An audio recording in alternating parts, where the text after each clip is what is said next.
Did you know that martial law can be enacted if the government is shut down for more than a week? Did you know that red 40 turns your internal organs red? And that if you breathe really, really fast, you can give yourself a heart attack? Well, no, you didn't, because none of these things are true. None of it's true. It's BS. Hey guys, what's up? It's Imurgency and welcome back to my channel. As you may have gathered, this video we're going to be talking about the phenomenon online that seems to be the accumulation of the rise of anti-intellectualism, spread of misinformation, and the bad faith actors that profit off of this. Do not trust every influencer you see tell you something online just because they say it confidently. And that includes me. And I really hope with this video we learn that we owe it to ourselves to keep ourselves informed and make educated opinions and to have discernment. And if anything, do it out of spite of the powers that be that benefit from ignorance and internet rage bait. But it's time we talk about the rise of misinformation online. Misinformation online is nothing new really, but as technology and social media platforms evolve, so do the channels in which misinformation also evolve. And it's becoming harder and harder to disprove. And actually, not just harder to disprove, it feels like a certain je ne sais quoi in the air, that people just aren't as compelled to fact check what they see online. And as we will get into, there may be a few factors as to why. It's also important to understand the media landscape that we're dealing with right now. According to the Pew Research Center, 1 in 5 Americans now regularly get their news from TikTok, which is surprisingly up from 2020. But like when you think about it, the app the administration right now threatened to ban unless they control it is now the source. Not a reliable one, but a source nonetheless, for something that people are taking to be true, regardless of its credibility. Anyone could say anything on TikTok, and the loss of credibility is at an all-time high, and you could see it in all spheres. Like we live in times now where now a man who's lived in his mother's basement and hates women can start a podcast about knowing about women and how you should treat them, and people will still listen. Like, where are the credentials? And obviously this isn't some elitist BS, but you have to have some sort of experience or at least education or apprenticeship to know how to do certain jobs, or else you end up with the slop of information that we've been getting. And this goes for any news topic. Kind of like that discourse that was happening a while ago about influencer interviews for like movie press junkets or like red carpets, where they would ask insane, boring, or just generally inappropriate questions. And to that I say, yeah, no duh, that happened, because a lot of them aren't journalists. Some of them are, and some of them are very T. But the majority of people taking those jobs at that time were not journalists or have any experience doing that sort of thing. Like, that's a whole profession.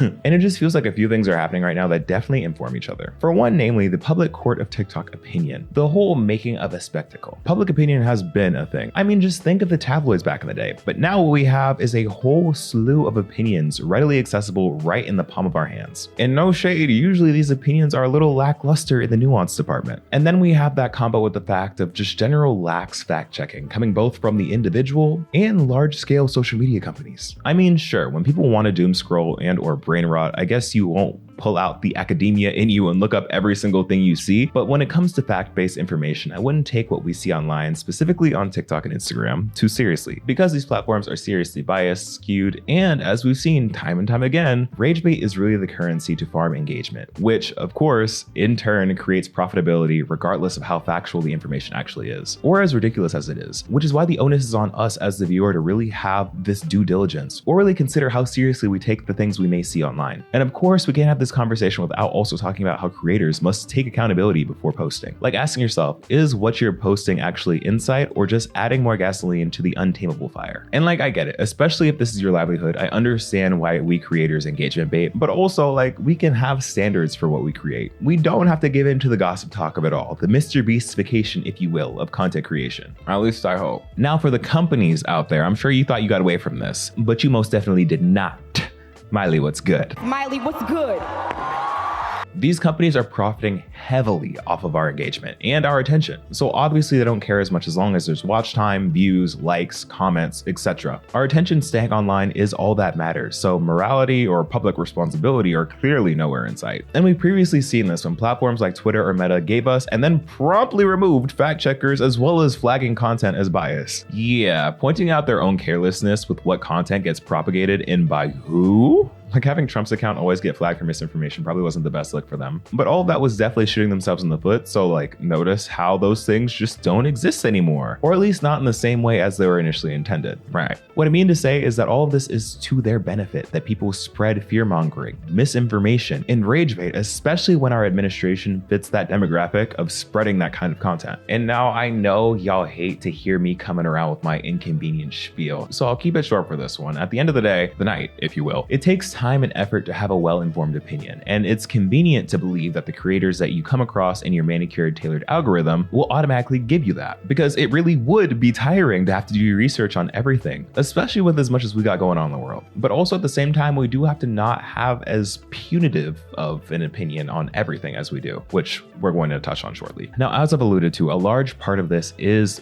due to the rise of anti-intellectualism, and I have a video talking about that extensively. So if you want to know more about that, you should definitely go check out that video. But one third thing about the rise of anti-intellectualism and mis and disinformation has definitely created is the new culture that we now see in comment sections, specifically in TikTok comment sections. Someone commented being like, oh, you like lesbians now? Because last year you were a lesbian hater. I was like, Diva, I have had to make a conscious effort to talk about lesbians less because I'm concerned that it's getting weird. For a good run there, I was like getting parasocial. Who are you talking about? That is not true. And someone else saw that comment and replied and was like, what? No, like not him. I think what bothers me, no shade to the person if you're seeing this, what bothered me was that it wasn't a question. It wasn't a, when did this happen? Can you tag me in a video? Can you prove this? As someone who's online, as a consumer, I'm like, y'all, there has to be like a healthy and holistic approach to like consuming social media content. The assumption that every single thing you see in a comment section is true is such a dangerous precedent to move forward with. And while yes, I do think that there's some bad faith actors, bots, whatever you want to call it, I also think that if we're saying that the kids can't read, I'm not necessarily trusting you to retell me the story because I don't know that you can spell. So the assumption that because we read it in a comment section, it's suddenly inducted into the great American literary lexicon is just a little silly to me. Now, it's no secret to any creator, or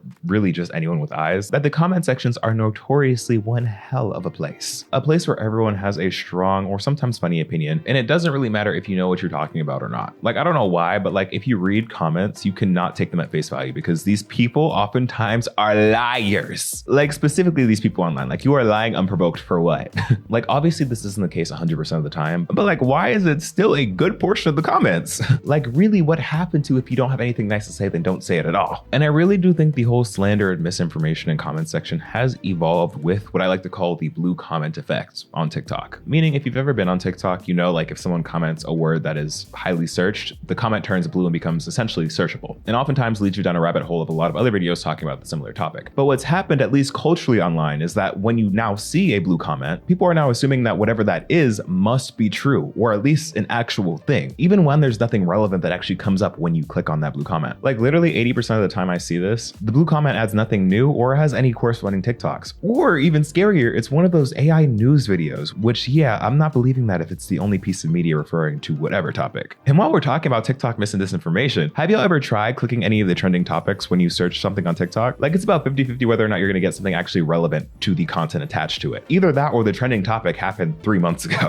Like it's just generally really confusing because you got me to click on it, but like there's no supporting evidence in there. So what are we doing? And as a little side note, I think we need to find this generation's version of like Nancy Drew games, puzzles if you will, detective, mystery media, because I think kids used to play that a lot more often and honestly was a big reason behind why people would ask questions, gather evidence, and put the pieces together in a logical way. But like, what do the kids have now? Like we've talked about this many times, like the kids are not all right. They are not writing DBQs. We need to bring back DBQs in education. Because the people need to relearn how to critically think, how to take pieces of evidence, put it together, and come up with a logical conclusion based off of that. Like not just stringing together vibes and calling it a day, okay? Like it feels like we really just don't know where to find reputable sources anymore. And that kind of leads me to like a side point around like Wikipedia, because historically, at least in an academic setting, Wikipedia has always been seen as like a not trustworthy source, or at least not a reputable source. And I saw a really interesting TikTok about that and how like specifically Wikipedia is not academically credible, but like in a general sense is like pretty credible for like the information that's being provided. And it's just wild to me that Wikipedia has become a somewhat trusted source these days. But like, I get it. Like relative to TikTok, it is more trustworthy, which is wild. But the next part of this conversation that I wanted to talk about revolves around the disinformation and misinformation that circulates around controversial events. And I bring this up not to necessarily fearmonger, but to say that we need to be especially careful around controversy online nowadays, both now and moving into the future, because y'all don't want to hear it. But with the rise of things like AI and generative AI videos, narratives can be easily spun and truth can be quickly warped, because we've already seen the masses be tricked into believing AI videos as being the truth for incredibly harmless and innocuous things, which also then means that we are susceptible to falling for things that are used for a little bit more malicious practices. I'm just going to say this plainly. You got to be careful about who you agree with online. like what takes you're agreeing with online, because they can and will lead you down some very tricky and malicious pipelines. And next thing you know, like you're agreeing with things like you never would have thought you would agree with or believe in. Because with all the discourse that's going on right now with the DoorDash lady, or the lady who was fired from DoorDash, and how the narrative is like flipping on her, it's important to see like who is pushing that narrative. Like go to profiles, see who these people are and what generally their beliefs and takes are on things. Go on the comments and see. The pipeline will look pretty all right, because this is very similar to Gamergate. And like I said in that TikTok, we do need to be careful about who we're listening to and give a little extra thought as to why a creator or just someone posting a video would post that video. Like, what are the intentions, the goals, and benefits of posting something inflammatory, controversial, or even just socially relevant? Which leads me to the conversation around the cash grab of influencer reporting or just regular poster reporting / discourse for engagement. Now, obviously, I'll come out and admit it. I am a content creator. So no, this is not to bash on influencers, but of course, there are creators whose content lends itself better to commenting on controversial situations, as the lovely lady Miss K mentions in her video. In situations like this one is how you guys consume it. And I really want you to pay attention to a lot of the creators making videos with really strong, decided opinions based on the evidence as if they're litigators or defense attorneys. You know, the people making a ton of views off of this topic, what kind of content they make, because you want to know what a lot of them are. They're true crime podcasters, they're gossip bloggers, they're new age gossip bloggers. Quite a few of them are TikTok mediums. So I really want you guys to think about, in a digital landscape where people for whatever reason seem to value above all else having a gut feeling about something being off, who the you're actually listening to, who you are letting influence your thoughts, and why you enjoy so much partaking in these really morbid, weird debates where there really is no end goal and there is no real discussion or discourse. And yeah, it's true. Like, of course, there are always going to be the gossip influencers, the true crime influencers, etc., etc. But when it comes to things that are really controversial, it's important to ask, what value is this really bringing besides increased engagement? Like, there are pages and creators whose whole niche is based on commenting and circulating the same regurgitated point around chronically online discourse, which is fine. And I'm not one to talk because I'd be talking about Gen Z left, right, and sideways. But again, it's always important to interrogate why they're posting the content in the way that they are. Because sometimes, not every time, but sometimes their ways of thinking and agendas might be a little more nefarious than you may think. Meaning, you need to pay attention to who you're listening to and letting influence how you think. Blindly believing something about someone because you read a comment about them is nuts. Like, guys, we have to wake it up. This is a comment I got from this woman. I'm going to read what she said and I'll show you on the screen. She says, "I like your takes, but I don't know about this one." I say, "Can you elaborate?" She says, "Oh, wait. I actually rewatched, read some of the comments, understood what you were saying. I saw a video just before this one, wanted to get clarity because your takes are usually good. Context is key." I say, "Yeah, I think I know the video. They removed a lot of context. I was very specific not to mention gender because I wanted to make sure she knew." She goes, "Yes, she did." I work so hard to make these discussions as nuanced as I can, to try and make them generous and careful and precise.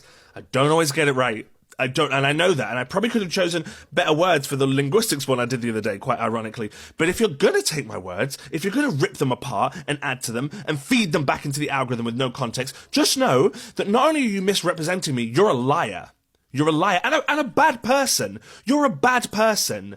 And you're ruining a space with me and my audience that is about having meaningful conversation. And I know, I get it. It's hard to want to critically think in a time when everything is just siphoning your energy. But unfortunately, or fortunately, we have to if we want to remain well-informed people. So please, next time you see some drama on TikTok, sometimes it is as simple as just watching the full video that's being stitched before leaving a comment or just blindly believing what's being said. Like, even in this example, notice how people in the comments of the video are people apologizing because they believed a video stitch that clipped what this guy was saying. Like, it's unfortunate, but sometimes people have malicious or at least just uninformed intent sometimes. Like, you have to have your wits about you. You have to practice media literacy and don't blindly believe everything that you hear and let that inform your own opinion. And again, I don't say that in like a conspiracy, you can't believe everything that you hear way, but just like in a general, like there is a rise in misinformation and you should be doing the due diligence to make sure what you're saying, what you're talking about is sound and actually based in reality. And unfortunately, when it comes to that previous video, it's not just a one-off situation. Especially on platforms like TikTok, it is so common to have people clip the fuck people say and intentionally misconstrue the point that's actually trying to be made. And again, as a viewer, the probability of actually going to find the original video and watching the whole thing, if it's not immediately there, well, let's be honest here.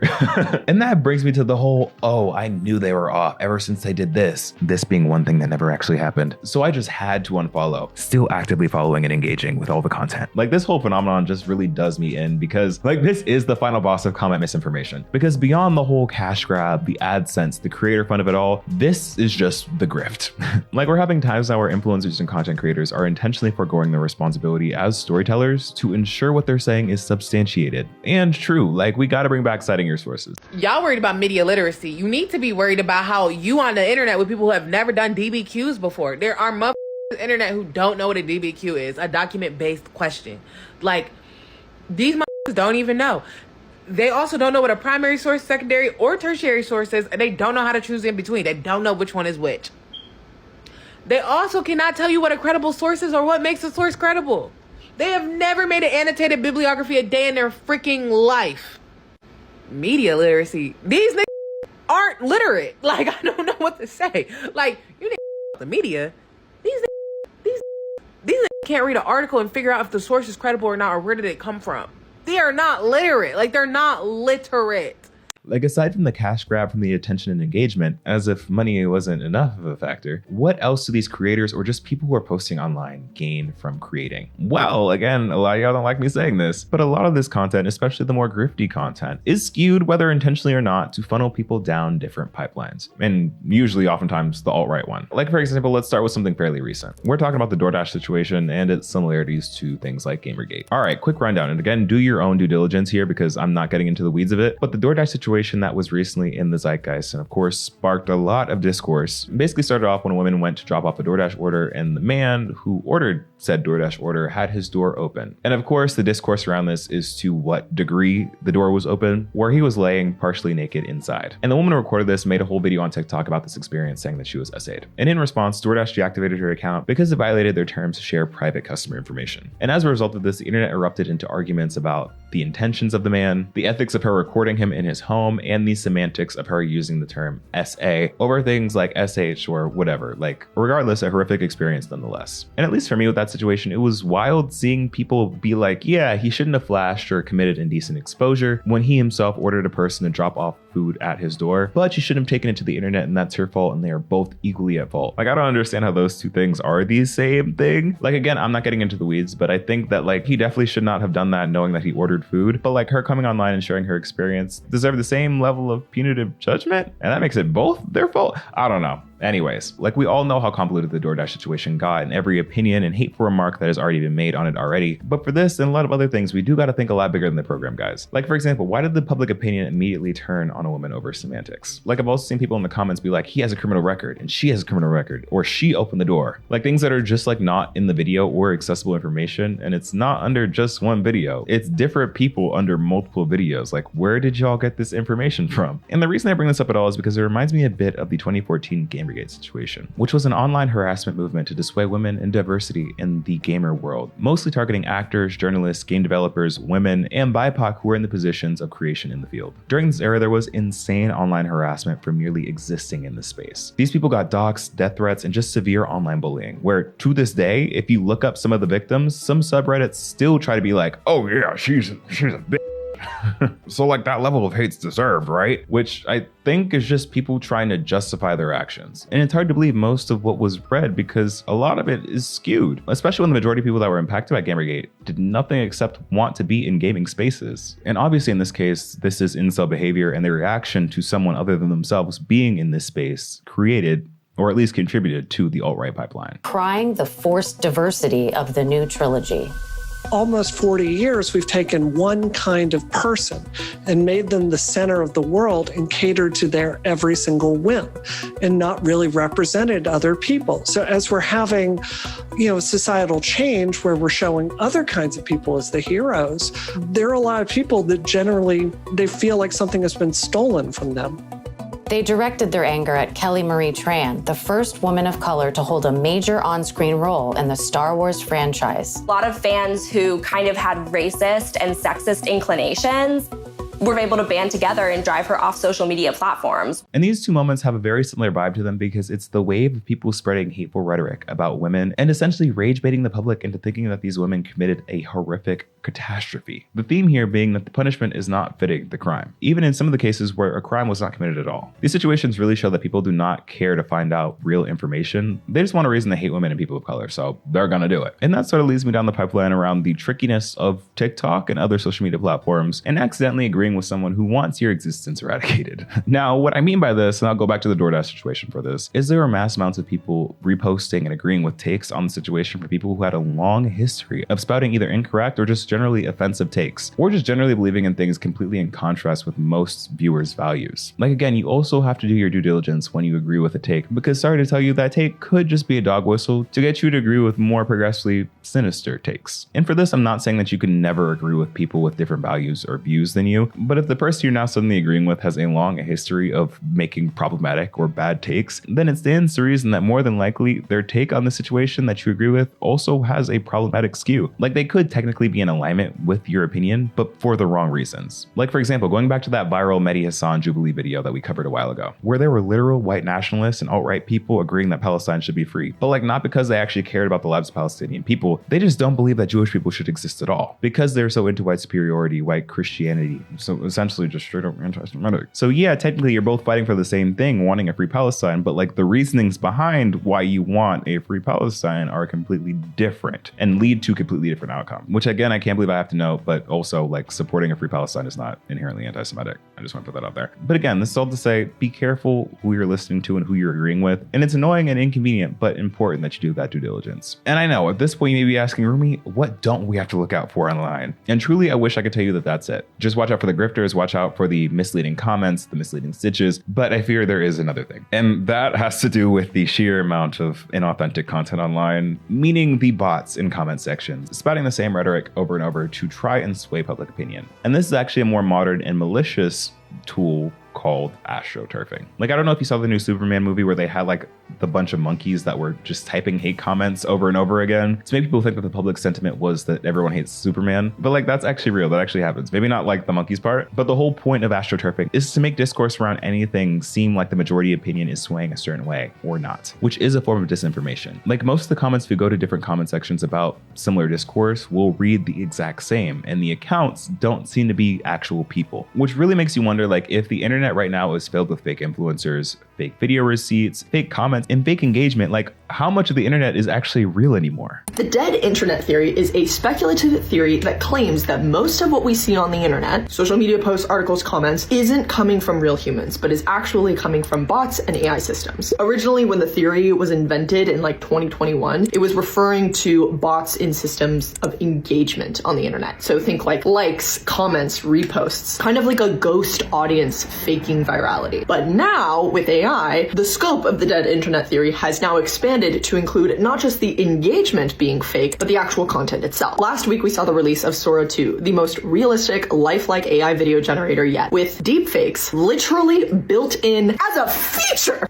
God, wild choice. And so, of course, everyone's wondering how long until my entire feed and the entire internet is just filled with this. And when it comes to the dead internet theory, this theory has been around for a while now. Like, it's the idea that all engagement, likes, comments, shares, what have you, may be bot created or bot farmed. Like, I feel like there was a time where people would like ironically buy bots for like their friends to like boost their followers on Instagram just to piss people off. But in more recent times, especially considering where AI is, this is extended to also include bot/AI created content. So it posits that soon all content, or at least the majority of content online, will soon be AI manufactured, and it will eventually outweigh human-made content, essentially making social media kind of pointless if you think about it, which is like a giant sidebar. I hope if that does happen, this leads to the resurgence of physical media, because if it gets to the point where like we can no longer trust social media with the giant AI content fatigue of it all, it would be nice to hold our trust and just our general entertainment in the real physical 3D space. Like, you know, things are getting bad where there are now AI bot commentators. On a major level, people are making videos and content, and the AI is just kind of downloading that video, transcribing it, and then generating a fake person, and then another fake video in the background, by the way. If you do notice, those last two clips had two different videos in the background. And then even the train one was different from the original one that I had showed you. So they're also now generating a fake video of that in the background. And you really can't tell the difference. Not only are they like, stealing content and farming whatever. And, now this account has 200,000 likes from just stealing content. Sure, whatever. Think about the implications of what you just saw. You can go search up those creators and see people stitching them as if they're real creators. Now the content is real for now, but even the content there is AI generated. How long until they bring up some bullshit that never happened? Like, if y'all are mad about people stitching a video, only shaking their head to it and like pointing to it, like, just get ready for the wave of people's content and thoughts being stolen by bots.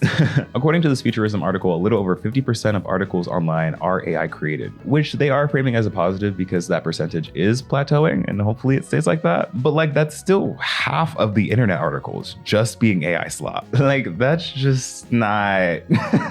And like, considering how wrong Google Gemini be getting people's searches, I just don't even want to think about the levels of misinformation that's being spread right now, for real. And again, I just want to echo what I said earlier in this video over being careful around this next stage of the internet, because as we see the rise of AI, we are going to see the fall of actual proof. And we're going to have a harder time deciphering what is real and what is not. Like, if Sam Altman, the CEO of OpenAI, is allowing people to use his likeness in all types of AI like Sora videos, how will we be able to tell what he or any of us have or have not actually done? Okay, enough of the doom and gloom. It's time we actually talk about some solutions, some positive things, like what we can do now. In a time of mass mis and disinformation, there are some things that we can do individually to help combat this. And I decided to make a little listicle.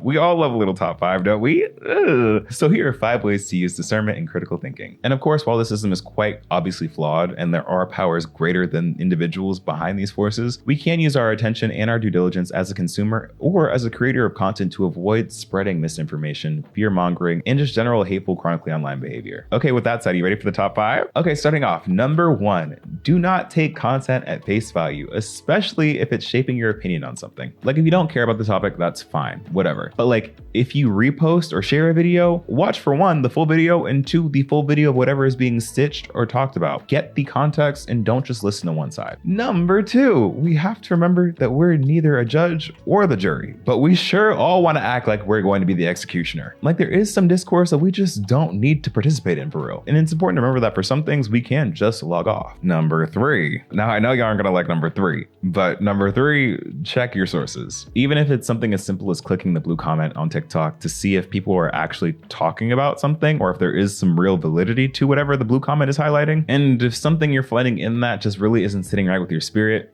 Google it. Like, at least just to see if this is something real. But like, in such a real and raw way, let's not forget the ancient texts of actually checking reliable sources. Like, we love a primary source. A secondary source is fine. Tertiary, get on that Google, girl. And for those of us that need a refresher for what those things actually are, I know I definitely did before making this video. Here's good old Purdue to give us some refresher tips, bringing it back to old high school. Number 4, remember to consider if the content you're viewing is actually real, an ad, manufactured, or if it's just generally worth your attention. And finally, but not most importantly, number 5, something to leave you off with, if you catch yourself agreeing to something where other people or other bots taking your side or being hella hateful, racist, misogynist, homophobic, or any of the other isms or is, consider that you may not be on the right side of history. And if that's who's on your team, find some additional context and consider if people are saying things that they can't back up. Because we're no longer in the times of we old and you don't need to be a part of a witch hunt.